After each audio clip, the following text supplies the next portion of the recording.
Amados irmãos, a paz do Senhor, que alegria! Aqui, pastor Gedeon Júnior, e uma felicidade muito grande estar com os irmãos. Agradeço a Deus pela oportunidade de compartilhar a palavra dele com cada um de vós. Agradeço a sua audiência e agradeço a direção da igreja, na pessoa da nossa querida pastora Loide Ramos, por toda a confiança. Muito bem, chegamos em Deuteronômio capítulo 29, e que bênção, todos os áudios de Deuteronômio 28 com nossa amada evangelista Vera. Vera, que Deus te abençoe, como o Senhor falou ao nosso coração. Aqui em Deuteronômio capítulo 29 nós temos uma renovação da aliança. Se nós pudéssemos literalmente fazer toda uma grande sistematização, aqui é uma renovação da aliança.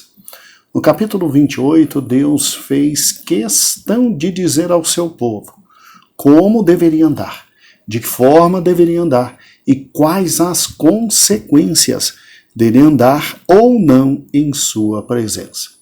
E aqui nós temos aquele momento em que todos são chamados para a renovação da aliança. A palavra aliança, irmãos, é muito bonita. Ela é usada simplesmente 7 vezes neste capítulo. Aliança significa pacto. E, na verdade, este capítulo, o 29, é uma miniatura do livro de Deuteronômio.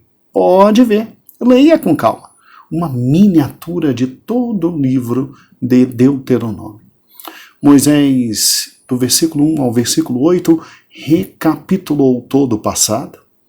Do versículo 9 ao 15, instou o povo a obedecer à lei.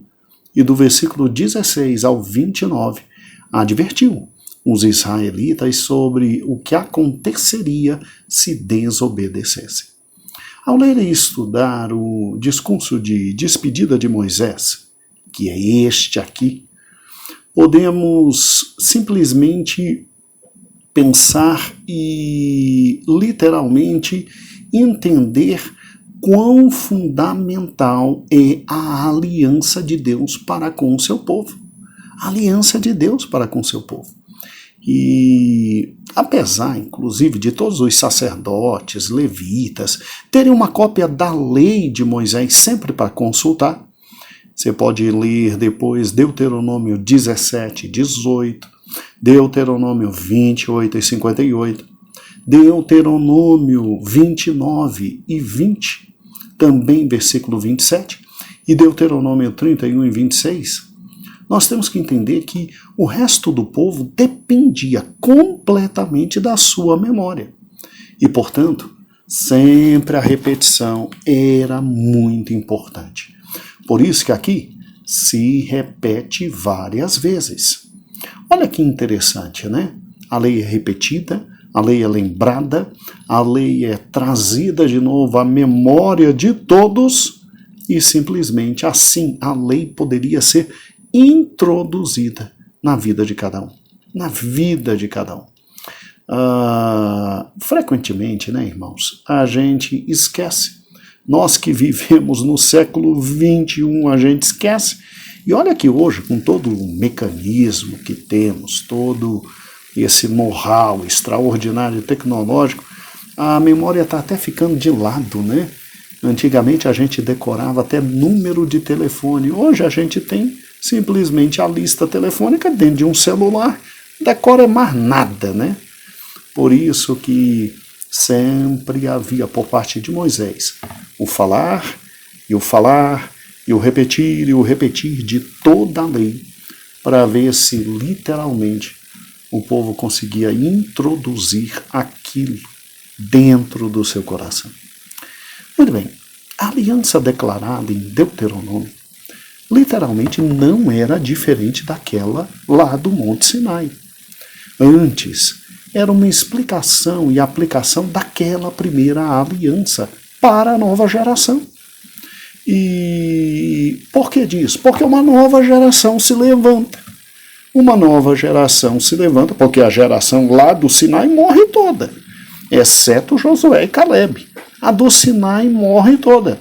E era necessário recordar, literalmente, toda a aliança, toda a lei, para que ficasse no coração. Então, nós temos que entender que essa nova geração vai entrar na Terra Prometida. E, literalmente, irmãos, se aquilo que Moisés ensinou em Deuteronômio tivesse sido uma aliança diferente, separada, dificilmente nós teríamos o Novo Testamento chamando tudo isso de a Antiga Aliança.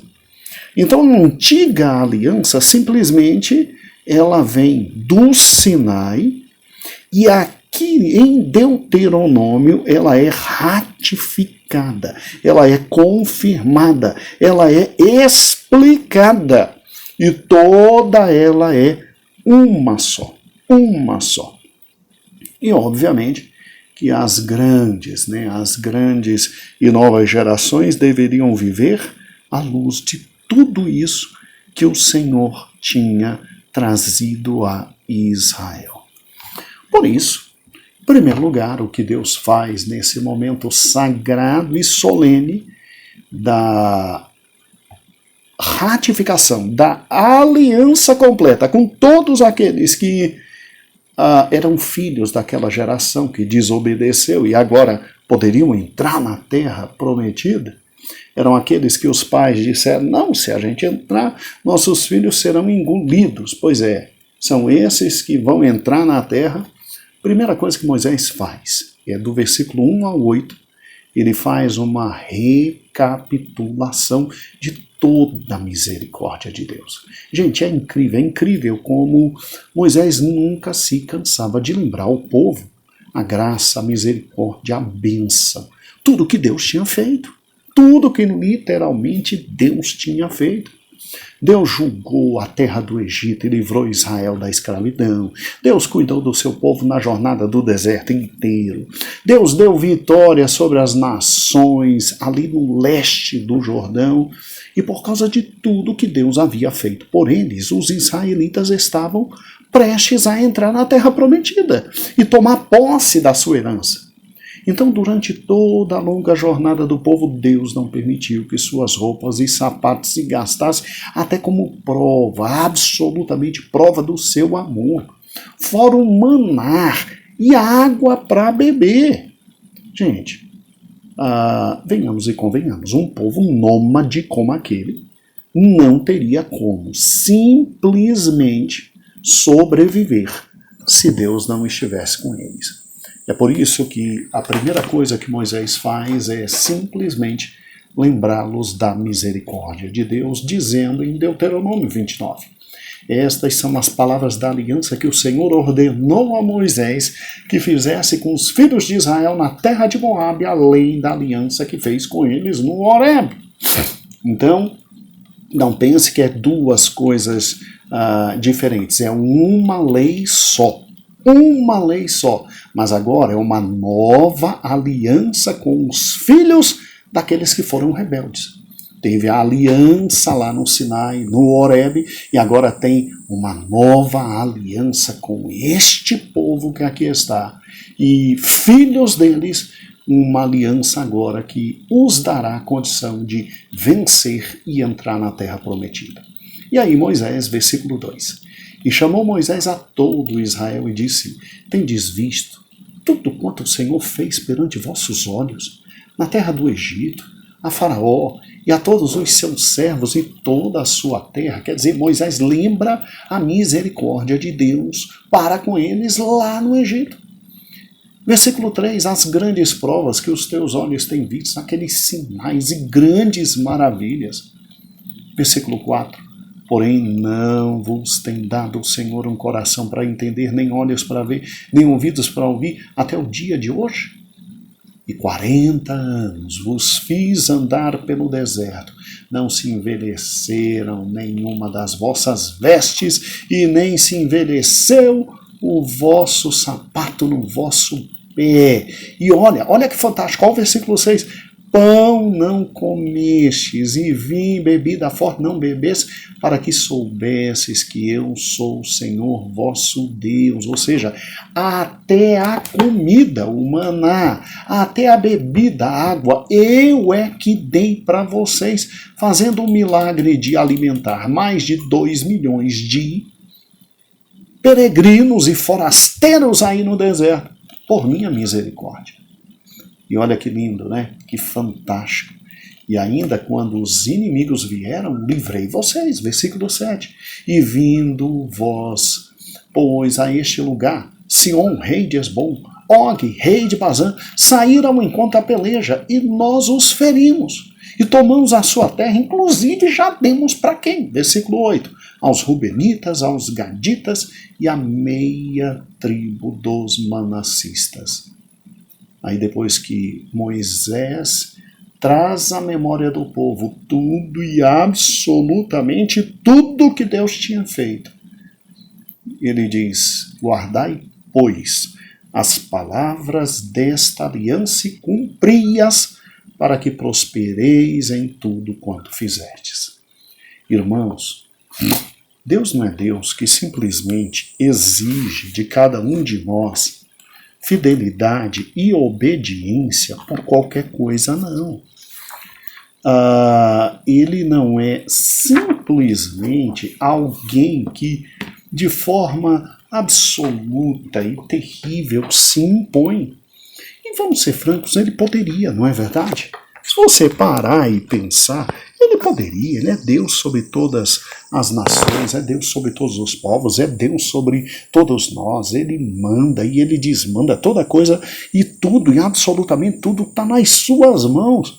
Gente, Deus é Deus e Deus não precisava fazer aliança com ninguém. Ele poderia simplesmente dizer, é assim e calha a boca, mas Deus amorosamente faz aquela nova geração se lembrar de tudo que ele tinha feito pelos pais deles, a libertação do Egito, por eles, preservando-os no deserto, e as duas já grandes primeiras vitórias que concederam toda a parte leste do Jordão a 2 tribos e meias.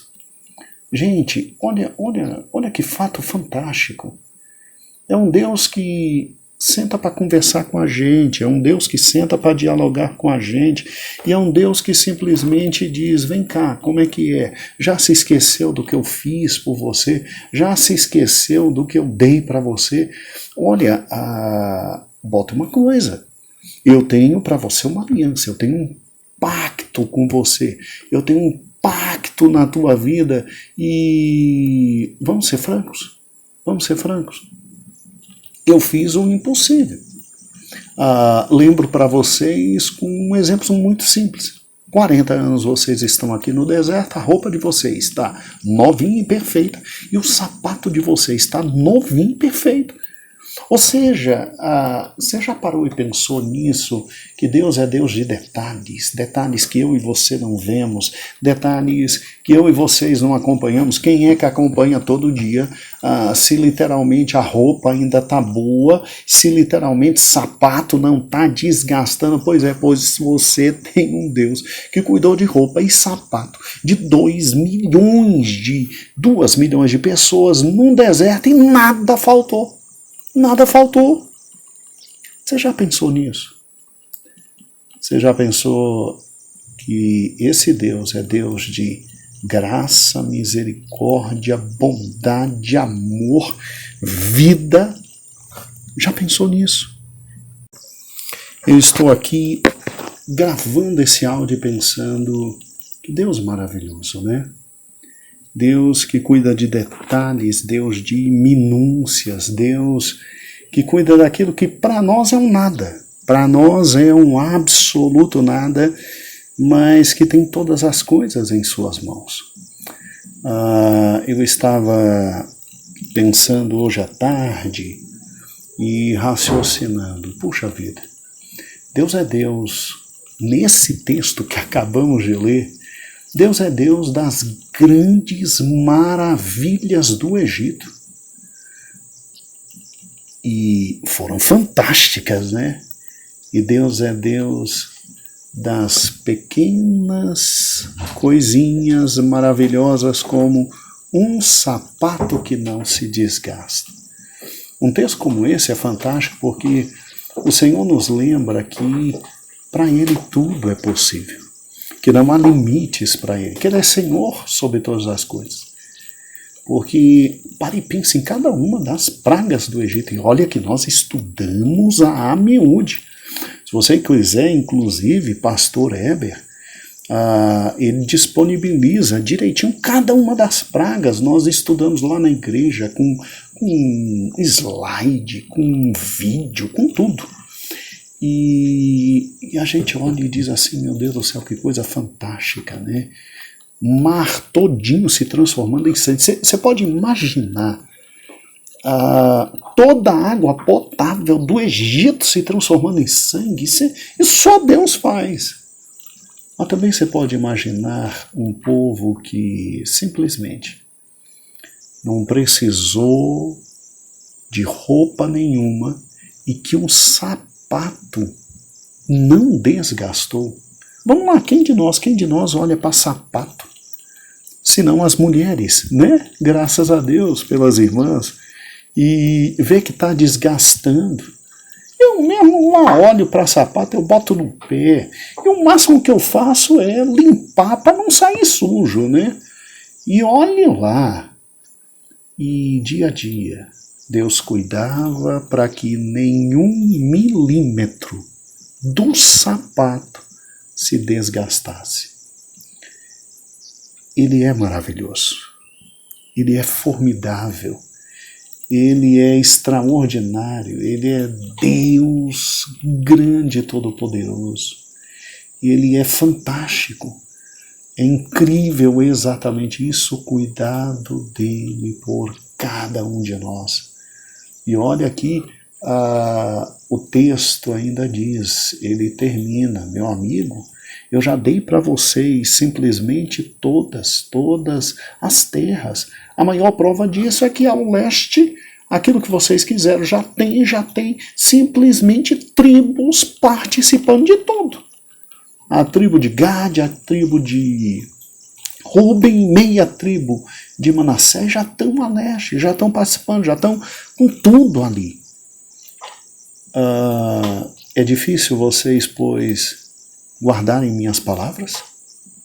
Olha o versículo 9, guardai, pois, as palavras desta aliança e cumpri-as. Não é só guardar, é cumprir, para que prospereis em tudo quanto fizerdes. Ele é o mesmo ontem, hoje e eternamente.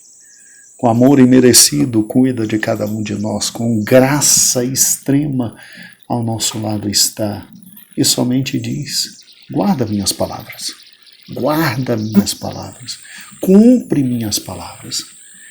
Eu me lembro agora do mesmo Senhor, que é Deus do Novo Testamento, dizendo assim, aquele que ouve as minhas palavras, ele, né, Jesus Cristo, e as cumpre, é semelhante a um homem sensato que constrói a sua casa na rocha, e vem o vento, vem a chuva, vem a tempestade, mas ela não cai. Já aquele que infelizmente não ouve minhas palavras, ou então até ouve, mas não aguarda, não vive por elas, é insensato. E é o estilo do homem que constrói sobre a areia, e o vento vem, as chuvas caem, e a casa cai. Irmãos, coloca no coração, guardar a palavra de Deus e cumprir é sinônimo de prosperidade em tudo que a gente faz. Desde Deuteronômio 29:9 até hoje. Até hoje, a gente vive pela palavra de Deus, através da palavra de Deus, guardando no coração a palavra de Deus e vivendo e cumprindo. É interessante que a até no Apocalipse, quando o Senhor Deus, ele simplesmente traz eventos futuros. Ele diz assim: bem-aventurado o que ouve, bem-aventurado o que lê, bem-aventurado o que guarda as palavras desta profecia. Então, irmãos, por que guardar a palavra de Deus? Porque é um Deus que nos ama. E eu quero encerrar lembrando a vocês, amados, e ao meu coração, que a palavra dele é a maior demonstração do seu amor abaixo do seu Filho Jesus Cristo. A palavra dele é a maior demonstração de amor porque por ela nós vivemos. Por ela nós conhecemos ao Senhor. Através dela sabemos como andar, o que fazer, o que não fazer, como entender, o que discernir, o que não discernir. Por isso deixo com os irmãos o Salmo 1. Bem-aventurado o varão que não anda no conselho dos ímpios, nem se detém no caminho dos pecadores, nem se assenta na roda dos escarnecedores, mas antes tem seu prazer, aonde? Na lei do Senhor. E na sua lei medita de dia e de noite. Por quê? Porque será como árvore plantada junto a ribeiros de água. Pode dar errado uma coisa dessa? Nunca. Árvore plantada junto a ribeiros de água? Nunca. Que dá seus frutos na estação própria, com folhas, com vida, com vigor, e tudo o que fizer prosperará. Então, Deuteronômio 29:9, guardai, pois, as palavras desta aliança, e não é só guardar, cumpri-as, faça delas o dia a dia, para que prospereis em tudo quanto fizerdes.